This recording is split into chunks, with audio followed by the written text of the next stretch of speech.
Good morning, everyone. My wife and I are very glad to be able to join you this morning. So nice to see all of you. I will share some observations about Buddhism in Southeast Asia. That's where this photo was taken. Those are oil lamps, by the way. First, I'm going to share with you this statement by Shinran.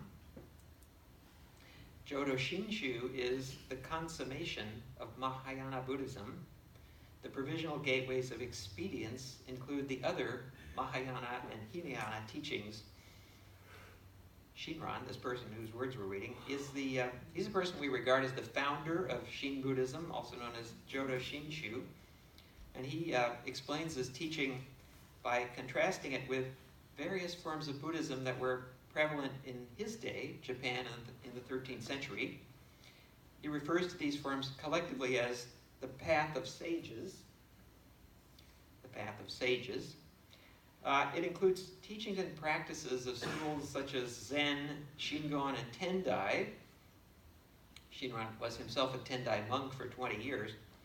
At that time, the 13th century, Jodo Shinshu was not a school at all, yet Shinran had the audacity to claim that it is the consummation of Mahayana Buddhism. He taught that authentic practice and realization on the path of sages, well, that had died out long ago. But this would, of course, have been news to the practitioners of those established schools. If one is to appreciate Shin Buddhism, the tradition represented by this temple, it's essential to gain a perspective on the path of sages. And currently, the best place to do this may not be in Japan, actually. Few modern Japanese people have any personal affiliation with a Buddhist sect. They would simply say that their family's affiliation is with Zen or with Shingon or some other sect like Jodo Shinshu. However, in Southeast Asia, more than 100 million people embrace the path of sages as a way of life. While traveling there a few years ago, my wife and I received a vivid impression of Buddhism in those lands. I'll share some of our photos. Myanmar, also known as Burma, is arguably the most devoutly Buddhist nation in the world. You can see on the map it shares a border with India, then and now. And according to legend, missionaries sent there by the Buddha arrived 2,400 years ago, during the time when the Buddha was still alive. A major transition took place 950 years ago, represented on this map. At that time, the region became unified politically and was ruled from the city of Bagan, also spelled Pagan. At that time, the king converted to Theravada Buddhism, and he made it the state religion. Although several ruling dynasties have come and gone over the centuries, Theravada remains the spiritual path for 90% of the population in this region. Today, Myanmar has an emerging economy with widespread poverty, yet the people devote a large portion of their resources to religious practices, such as making offerings to the Buddha, donating food to the monks, and adorning religious statues and buildings. What's going on in this picture, the men in the center are putting gold leaf on Buddha statues. Women are required to wait around the periphery. Here, people are gathering to make offerings. This is an enormous stupa that's entirely covered in gold leaf. And here you have Buddha images as far as the eye can see. The flowers being sold at this market are for making an offering at the temple. They're not intended for your wife or your sweetheart.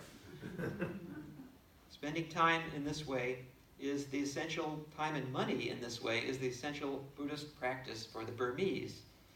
By performing meritorious deeds, they acquire good karma, leading to a favorable rebirth. Merit making is also said to bear fruit in the present life in the form of material prosperity and warding off misfortune. Lay people in Myanmar are diligent in praying to the Buddha for such benefits. If we look historically, during the Bagan dynasty, there was a surge of merit making that led to the construction of temples and stupas by the thousands. You can see countless little bigger and smaller temples and stupas there. The size and the sheer number of these surviving structures inspires wonder. How could the society have mustered the resources to build them all? Here are some more views. These are all in Bagan.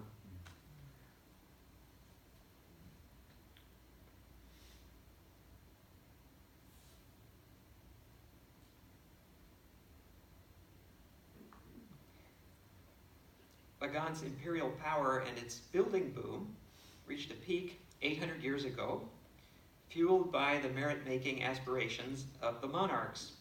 Soon thereafter, the dynasty went into decline, owing to resource depletion and an apparent lack of interest in civil governance, coupled with an invasion by the Mongol Empire. Eventually, the city of Bagan lost all its ruling authority, and most of the population was dispersed. Yet, the spiritual path established in those days continued without alteration and can be observed there today. In Myanmar, to live as a monk is the best route for becoming an awakened person, or arahant. It means renouncing family life, begging for food on the alms round, eating one daily meal, and devoting the rest of one's time to meditation and studying. In the photo, these younger monks are studying the scriptures with their teacher. A devout layperson strives to become a monk in a future life by acquiring good karma through meritorious deeds. Every Burmese boy receives ordination as a novice and spends several months obeying the precepts and studying the teachings. Later, he may choose either to continue on the monastic path or to re-enter secular life. Adult laymen will, at intervals, temporarily return to the monastery to study and meditate with the monks. In Theravada, the overriding message for lay people is concerned with meritorious deeds. It's said that good actions bring good consequences and bad actions bring bad consequences, both now and in future lives.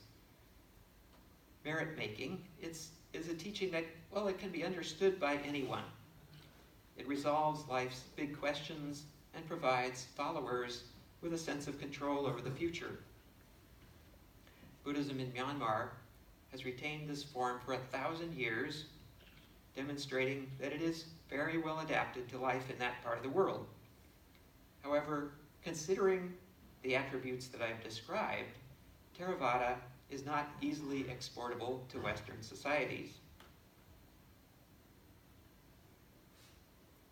Shinran's lifetime, 1173 to 1263, coincided precisely with the period of Bagan's imperial greatness and its decline, but probably he was not aware of what was taking place there. Shinran's direct experience of the path of sages was limited to Japan during an era when Buddhist institutions suffered from internal corruption and from external political intrigue and violence. He saw this as confirmation that Japan was in the last Dharma age, which is called Mappo, the Japanese term, when practice and realization were impossible on the path of sages. I wonder if his perspective would have been different if he had visited Bagan, where the path of sages was vital and flourishing at that time. The Mahayana concept of Mappo does not exist in Theravada. Monks see themselves as direct successors of the Buddha and faithful followers of his path. Many of the visible differences between Jodo Shinshu and Theravada are culturally derived, but there is also a fundamental difference in regard to one's intention. Those who follow the path of sages all take the mind of self-power as essential. What is self-power? Self-power characterizes those who have full confidence in themselves, trusting in their own hearts and minds, striving with their own powers, and relying on their own various roots of good. The last term, various roots of good, these are ethical and religious practices which, in the practitioner's view, will lead to good consequences. There are said to be gateways numbering 84,000 and more, suited to the capacities of beings. From these many gateways, practitioners pick and choose according to their own conception of merit-making. The traditional form of the Path of Sages is found in Southeast Asia, but it seems to me that a contemporary version of it is closer at hand. It might be the most prevalent Buddhistic path in America today. I'm referring to the self-power way of meditation and mindfulness that dominates the shelves of bookstores and the pages of magazines like Tricycle and Buddha Dharma. This way is very well suited to those who have full confidence in themselves, trusting in their own hearts and minds, striving with their own powers, and relying on their own various roots of good. To aim for self-improvement on the path of sages agrees with the expectations of many Americans seeking a spiritual path. It appears quite well adapted to American society. By contrast, Pure Land Buddhism, and Jodo Shinshu in particular, well, these are aimed at overturning our expectations rather than agreeing with them. To awaken aspiration and perform practices in this world is the path of sages and is termed self-power. The present, according to Shinran, the present is the last Dharma age. It is the world of the 5 defilements. The Pure Land alone affords passage.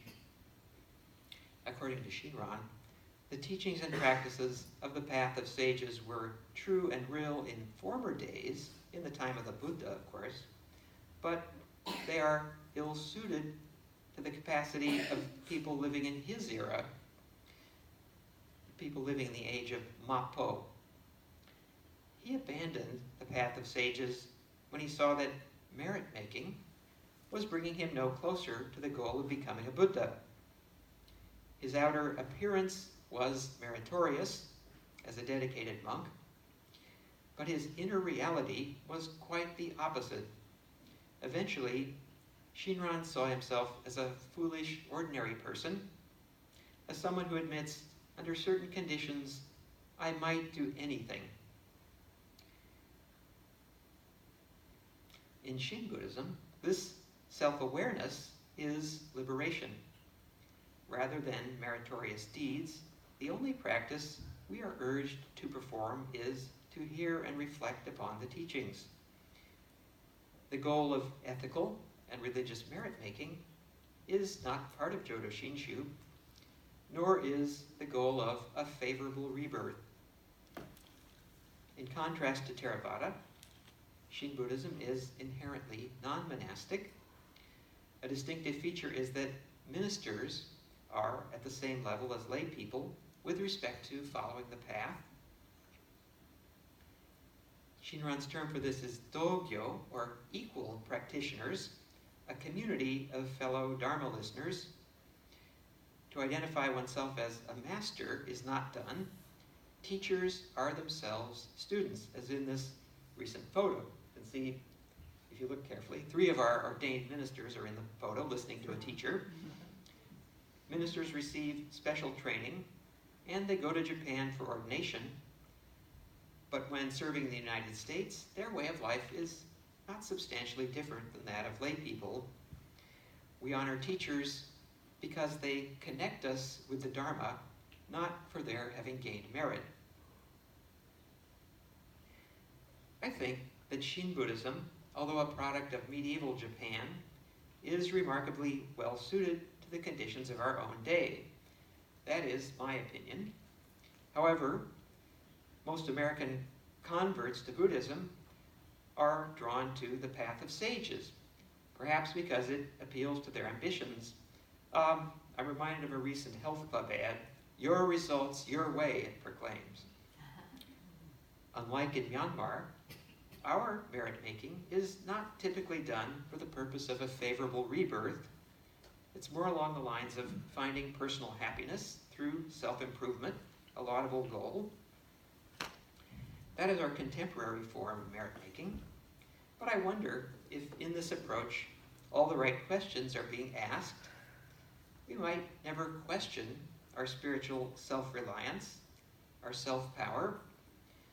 Will we be liberated by a teaching that confirms our expectations or by a teaching that smashes them? Given my background, I feel very fortunate to have encountered the Dharma gateway of Jodo Shinshu. If Shinran had not become my teacher, I would certainly have remained on the secular path. The reason for that is that I'm temperamentally unsuited to merit-making on the path of sages, and I would not have been drawn to the version of it that one finds in America. This was brought home to me when I encountered the form of Buddhism that is specially adapted to the cultures of Southeast Asia. Thank you for listening.